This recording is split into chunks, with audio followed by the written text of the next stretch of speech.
روم کے شہنشاہ ہرقل کی فوج آج کے اردن میں کسی جگہ خیمہ تھی۔ یہ قبیلہ غسان کا علاقہ تھا۔ فوج کی تعداد مورخین کے مطابق 1,00,000 تھی۔ یہ فوج اس علاقے کی بستیوں پر چھا چکی تھی۔ کھڑی فصل گھوڑے اور اونٹ کھا رہے تھے۔ لوگوں کے گھروں سے اناج اور کھجوروں کے ذخیرے فوج نے اٹھا لیے تھے اور جوان اور خوبصورت عورتیں فوج کے سرداروں اور کمانداروں کے خیموں میں تھیں۔ ہرقل کا خیمہ قناتوں اور شامیانوں کا محل تھا۔ قبیلہ غسان کا سردار اعلیٰ ہرقل کے سامنے بیٹھا تھا۔ اسے ہرقل کی فوج کشی کی اطلاع ملی تھی تو وہ بیش قیمت تحائف اور اپنے قبیلے کی بے حد حسین 10-12 لڑکیاں لے کر ہرقل کے استقبال کو چلا گیا۔ اب ان لڑکیوں میں سے 2-3 ہرقل کے پہلو میں بیٹھی ہوئی تھی۔ ہرقل نے کہا، تم نے بتایا ہے کہ مدینہ سے محمد صلی اللہ علیہ وسلم نے تمہیں پیغام بھیجا تھا کہ تمہارا قبیلہ اس کا مذہب قبول کر لے۔ غسان کے سردار اعلیٰ نے کہا، میں نے یہ بھی بتایا ہے کہ میرے ایک سردار شرابیل بن عمر نے مدینہ کے ایلچی کو مجھ تک نہیں پہنچنے دیا، اسے موتا میں ہی قتل کر دیا۔ ہرقل نے پوچھا، کیا مدینہ والوں میں اتنی طاقت اور جرت ہے کہ وہ اپنے ایلچی کے قتل کا انتقام لینے آئے؟ سردار اعلیٰ نے کہا، ان کی طاقت کم ہے اور جرت زیادہ۔ ان لوگوں پر محمد کا جادو سوار ہے۔ پہلے مجھے ان کے متعلق اطلاعیں ملی تو میں نے انہیں کوئی اہمیت نہیں دی، مگر انہوں نے ہر میدان میں فتح پائی اور ہر میدان میں ان کی تعداد بہت تھوڑی تھی۔ میں نے سنا ہے کہ محمد اور اس کے سالاروں کی جنگی چالوں کے سامنے کوئی نہیں ٹھہر سکتا۔ اس نے مجھے اپنے مذہب کا جو پیغام بھیجا تھا اس سے پتہ چلتا ہے کہ وہ اپنے آپ کو بہت طاقتور سمجھنے لگا ہے۔ ہرقل نے ایک لڑکی کے ہاتھ سے شراب کا پیالہ لیتے ہوئے پوچھا، تم کیا چاہتے ہو؟ سردار اعلیٰ نے کہا، بات صاف کہہ دوں تو میرے لیے بھی اچھا ہے اور آپ کے لیے بھی۔ میں نے آپ کی فوج دیکھ لی ہے۔ میرا قبیلہ کوئی چھوٹا قبیلہ نہیں، اگر زیادہ نہیں تو آپ جتنی فوج میرے پاس بھی ہے۔ آپ اپنے ملک سے دور ہیں، اگر ہم لڑیں گے تو میں اپنی زمین پر لڑوں گا جہاں کا بچہ آپ کا دشمن ہے۔ ہرقل نے مسکرا کر پوچھا، کیا تم مجھے دھمکی دے رہے ہو؟ غسان کے سردار اعلیٰ نے کہا، اگر یہ دھمکی ہے تو میں اپنے آپ کو بھی دے رہا ہوں۔ میں آپ کو واپس کی لڑائی کے نتائج بتا رہا ہوں جو ہم دونوں کے لیے اچھے نہیں ہوں گے۔ اس کا فائدہ مدینے والوں کو ہوگا۔ کیا یہ بہتر نہیں ہوگا کہ ہم دونوں مل کر مسلمانوں کو ختم کر دیں؟ میں فتح کی صورت میں آپ سے کچھ نہیں مانگوں گا، مفتوحہ علاقہ بھی آپ کا ہوگا۔ میں اپنے علاقے میں واپس آ جاؤں گا۔ ہم آپس میں لڑ کر اپنی طاقت ضائع نہ کریں۔ پہلے ایک ایسی طاقت کو ختم کر دیں جو مدینہ میں ہم دونوں کے خلاف تیار ہو رہی ہے۔ شہنشاہ ہرقل نے کہا، میں تمہاری تجویز کو قبول کرتا ہوں۔ سردار اعلیٰ نے کہا، پھر اپنی فوج کو حکم دے دیں کہ غسان کی بستیوں میں لوٹ مار بند کر دیں۔ ہرقل نے کہا، دے دوں گا۔ ہمیں مدینے والوں کے انتظار میں نہیں رہنا چاہیے، ہم مدینے کی طرف بڑھیں گے۔ انہیں زیادہ انتظار نہ کرنا پڑا۔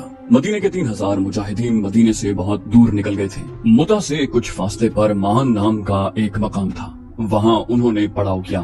اس علاقے اور اس سے آگے کے علاقے میں مجاہدین اجنبی تھے، انہیں کچھ خبر نہیں تھی کہ آگے کیا ہے۔ معلوم یہ کرنا تھا کہ آگے دشمن کی فوج موجود ہے یا نہیں، اگر ہے تو کتنی ہے اور کیسی ہے۔ یہ معلوم کرنے کے لیے 3-4 مجاہدین کو قریب سے شتر سواروں کے بھیس میں آگے بھیج دیا گیا۔ ان آدمیوں نے رات آگے کہیں جا کر گزاری اور اگلی شام کو واپس آئے۔ وہ جو خبر لائے تھے وہ اچھی نہیں تھی، وہ دور آگے چلے گئے تھے۔ پہلے انہیں غسان کے 2 کنبے نظر آئے جو نقل مکانی کر کے کہیں جا رہے تھے۔ دونوں کنبوں میں نوجوان لڑکیاں اور جوان عورتیں زیادہ تھیں۔ وہ لوگ امیر کبیر معلوم ہوتے تھے۔ ان کا سامان کئی اونٹوں پر لدا تھا۔ یہ قافلہ ایک جگہ آرام کے لیے رکا ہوا تھا۔ مجاہدین بھی وہیں رک گئے اور انہوں نے قافلے والوں کے ساتھ راہ و رسم پیدا کر لی اور یہ ظاہر نہ ہونے دیا کہ وہ مسلمان ہیں۔ انہوں نے بتایا کہ وہ بصرہ جا رہے ہیں اور وہاں سے تجارت کا سامان لائیں گے۔ قافلے کے آدمیوں نے انہیں بتایا، یہیں سے واپس چلے جاؤ۔ روم کے بادشاہ ہرقل کا لشکر لوٹ مار اور قتل و غارت کرتا چلا رہا ہے۔ تم سے اونٹ اور مال و دولت چھین لیں گے اور ہو سکتا ہے تمہیں قتل بھی کر دیں۔ پھر ہرقل کی فوج کشی کی باتیں ہوتی رہیں۔ پتہ چلا کہ انہوں نے ہرقل کی فوج دیکھی نہیں، صرف سنا ہے کہ یہ فوج اردن میں داخل ہو کر لوٹ مار کر رہی ہے۔ ان کنبوں میں چونکہ عورتیں زیادہ تھیں اس لیے انہیں بچانے کے لیے یہ لوگ بھاگ نکلے۔ مجاہدین کے لیے ضروری ہو گیا کہ وہ ہرقل کے متعلق صحیح صورتحال معلوم کریں۔ یہ بہت بڑا خطرہ تھا۔ مجاہدین اور آگے چلے گئے۔ انہیں غسان کی ایک بستی نظر آ گئی۔ وہ بستی میں چلے گئے، بتایا کہ وہ بصرہ جا رہے ہیں، مگر راستے میں رہزنوں نے انہیں لوٹ لیا۔ بستی والوں نے انہیں کھانا کھلایا اور خاصی آؤ بھگت کی۔ وہاں سے انہیں صحیح اطلاع ملی۔ صحیح صورتحال یہ تھی کہ ہرقل اور قبیلہ غسان کے درمیان معاہدہ طے پا گیا تھا۔ قبیلہ غسان نے اپنی فوج ہرقل کی فوج میں شامل کر دی تھی اور دونوں فوجوں کا رخ مدینے کی طرف تھا۔ مورخوں نے ہرقل کی فوج کی تعداد 1,00,000 اور 1,00,000 غسان کی فوج کی تعداد لکھی ہے، لیکن بعض مورخ اس سے اتفاق نہیں کرتے۔ وہ دونوں فوجوں کی مجموعی تعداد 1,00,000 بتاتے ہیں۔ بہرحال مدینے کی اسلامی فوج کی تعداد سب نے 3,000 لکھی ہے۔ عبداللہ بن رواحہ رضی اللہ عنہ نے کہا، اگر ہم واپس چلے گئے تو یہ ہرقل اور غسان کے لیے دعوت ہوگی کہ بے دھڑک مدینے تک چلے آؤ، ہم دشمن کو یہیں پر روکیں گے۔ زید بن حارثہ رضی اللہ عنہ نے پوچھا، کیا ہم اتنی تھوڑی تعداد میں اتنے بڑے لشکر کو روک سکیں گے؟ جعفر ابن ابی طالب رضی اللہ عنہ نے کہا، کون سے میدان میں ہم تھوڑی تعداد میں نہیں تھے؟ اگر ہم مل کر کسی فیصلے پر نہیں پہنچ سکتے تو ہم میں سے کوئی مدینہ چلا جائے اور رسول اللہ صلی اللہ علیہ وسلم سے احکام لے آئے۔ عبداللہ رضی اللہ عنہ نے کہا، ہم اتنا وقت ضائع نہیں کر سکتے، دشمن ہمیں اتنی مہلت نہیں دے گا، خدا کی قسم میں دشمن کو یہ تاثر نہیں دوں گا کہ ہم اس کے لشکر سے ڈر گئے ہیں۔ زید رضی اللہ عنہ نے کہا، اور میں مدینے میں یہ کہنے کے لیے داخل نہیں ہوں گا کہ ہم پسپا ہو کر آئے ہیں۔ عبداللہ بن رواحہ کھڑے ہوئے اور اپنے مجاہدین کو اکٹھا کر کے اتنے جوشیلے لہجے میں خطاب کیا کہ 3000 مجاہدین کے نعرے زمین و آسمان کو ہلانے لگے۔ وہ بولے، جانیں قربان کر کے زندہ رہنے والوں کے لیے مثال قائم کر جائیں گے۔ یہ مت بھولو کہ غسان کی فوج میں عیسائیوں کی تعداد زیادہ ہے، عیسائی اپنے مذہب کی خاطر لڑیں گے۔ سپہ سالار زید بن حارثہ نے آگے کو کوچ کا حکم دے دیا۔ مورخین لکھتے ہیں کہ مجاہدین اسلام نے اپنے آپ کو بڑے ہی خطرناک امتحان میں ڈال دیا۔ ہرقل اور غسان کے سردار اعلیٰ کو معلوم ہو گیا تھا کہ مدینے سے چند ہزار نفری کی فوج اپنے ایلچی کے قتل کا انتقام لینے آ رہی ہے۔ مجاہدین کو کچل ڈالنے کے لیے ہرقل اور غسان کے لشکر آ رہے تھے۔ مجاہدین بڑھتے چلے گئے اور بلقاء پہنچے، انہیں اور آگے جانا تھا، لیکن غسان کی فوج کے 2 دستے جن کی تعداد مجاہدین کی نسبت 3 گنا تھی راستے میں حائل ہو گئے۔ زید بن حارثہ رضی اللہ عنہ نے مجاہدین کو دور ہی روک لیا اور ایک بلند جگہ کھڑے ہو کر علاقے کا جائزہ لیا۔ انہیں یہ زمین لڑائی کے لیے موزوں نہ لگی۔ دوسرے سالاروں سے مشورہ کر کے زید بن حارثہ مجاہدین کو پیچھے لے آئے۔ غسان کی فوج نے اسے پسپائی سمجھ کر مجاہدین کا تعاقب کیا۔ زید رضی اللہ عنہ متاح کے مقام پر رک گئے، فوراً اپنے مجاہدین کو لڑائی کی ترتیب میں کر لیا۔ انہوں نے فوج کو 3 حصوں میں ترتیب دیا، دایاں اور بایاں پہلو اور قلب۔ دائیں پہلو کی کمان قطبہ بن قطابہ کے پاس اور بائیں پہلو کی عبایا بن مالک کے ہاتھ تھی۔ زید رضی اللہ عنہ خود قلب میں رہے۔ زید بن حارثہ نے بڑی بلند آواز سے مجاہدین کو للکارا، اللہ کے سچے نبی کے عاشقوں، آج ہمیں ثابت کرنا ہے کہ ہم حق کے پرستار ہیں۔ آج باطل کے نیچے سے زمین کھینچ لو، اپنے سامنے باطل کا لشکر دیکھو اور اس سے مت ڈرو۔ یہ لڑائی طاقت کی نہیں، یہ جرت، جذبے اور دماغ کی جنگ ہے۔ میں تمہارا سپاہ سالار بھی ہوں اور علم بردار بھی۔ دشمن کا لشکر اتنا زیادہ ہے کہ تم اس میں گم ہو جاؤ گے، لیکن اپنے ہوش گم نہ ہونے دینا۔ ہم اکٹھے لڑیں گے اور اکٹھے مریں گے۔ زید نے علم اٹھا لیا، دشمن کی طرف سے تیروں کی پہلی بوچھاڑ آئی۔ زید رضی اللہ عنہ کے حکم سے مجاہدین کے دائیں اور بائیں پہلو پھیل گئے اور آگے بڑھے۔ یہ آمنے سامنے کا تصادم تھا، مجاہدین دائیں اور بائیں پھیلتے اور آگے بڑھتے چلے گئے اور زید رضی اللہ عنہ نے قلب کو آگے بڑھا دیا۔ وہ خود آگے تھے۔ یہ مارکہ ایسا تھا کہ مجاہدین کا حوصلہ اور جذبہ برقرار رکھنے کے لیے سپاہ سالار کا آگے ہونا ضروری تھا۔ چونکہ علم بھی سپاہ سالار زید بن حارثہ کے پاس تھا، اس لیے دشمن انہی پر تیر برساتا اور حلے بول رہا تھا۔ زید رضی اللہ عنہ کو تیر لگ چکے تھے، جسم سے خون بہ رہا تھا، لیکن انہوں نے علم نیچے نہ ہونے دیا اور ان کی للکار خاموش نہ ہوئی۔ علم اٹھاتے ہوئے وہ تلوار بھی چلا رہے تھے، پھر ان کے جسم میں برچھیاں لگیں، آخر وہ گھوڑے سے گر پڑے اور شہید ہو گئے۔ علم گرتے ہی مجاہدین کچھ بددل ہوئے، لیکن جعفر ابن ابی طالب نے بڑھ کر علم اٹھا لیا۔ علم اوپر کر کے بڑی اونچی آواز میں بولے، رسول اللہ صلی اللہ علیہ وسلم کے شدائیوں، خدا کی قسم اسلام کا علم گر نہیں سکتا۔ اور انہوں نے زید بن حارثہ کی جگہ سنبھال لی۔ مجاہدین لشکر کفار میں گم ہو گئے تھے، لیکن ان کا جذبہ قائم تھا، ان کی للکار اور ان کے نعرے سنائی دے رہے تھے۔ سالار سپاہیوں کی طرح لڑ رہے تھے، ان کا علم بلند تھا۔ تھوڑی ہی دیر کے بعد علم گرنے لگا، علم گرتا تھا اور اٹھتا تھا۔ عبداللہ بن رواحہ نے دیکھ لیا، سمجھ گئے کہ علم بردار زخمی ہے اور اب وہ علم کو سنبھال نہیں سکتا۔ علم بردار سپاہ سالار خود تھا، یہ جعفر ابن ابی طالب رضی اللہ عنہ تھے۔ عبداللہ بن رواحہ ان کی طرف دوڑے، ان تک پہنچنا ممکن نہیں تھا۔ عبداللہ رضی اللہ عنہ جعفر رضی اللہ عنہ تک پہنچے تھے کہ جعفر گر پڑے، ان کا جسم خون میں نہا گیا تھا۔ جسم پر شاید ہی کوئی ایسی جگہ تھی جہاں تلوار یا برچھی کا کوئی زخم نہ تھا۔ جعفر رضی اللہ عنہ گرتے ہی شہید ہو گئے۔ عبداللہ رضی اللہ عنہ نے پرچم اٹھا کر بلند کیا اور نعرہ لگا کر مجاہدین کو بتایا کہ انہوں نے علم اور سپاہ سالاری سنبھال لی ہے۔ یہ دشمن کی فوج کا ایک حصہ تھا جس کی تعداد 10 سے 15 ہزار تک تھی۔ یہ تمام تر نفری غسانی عیسائیوں کی تھی جو اس مارکے کو مذہبی جنگ سمجھ کر لڑ رہے تھے۔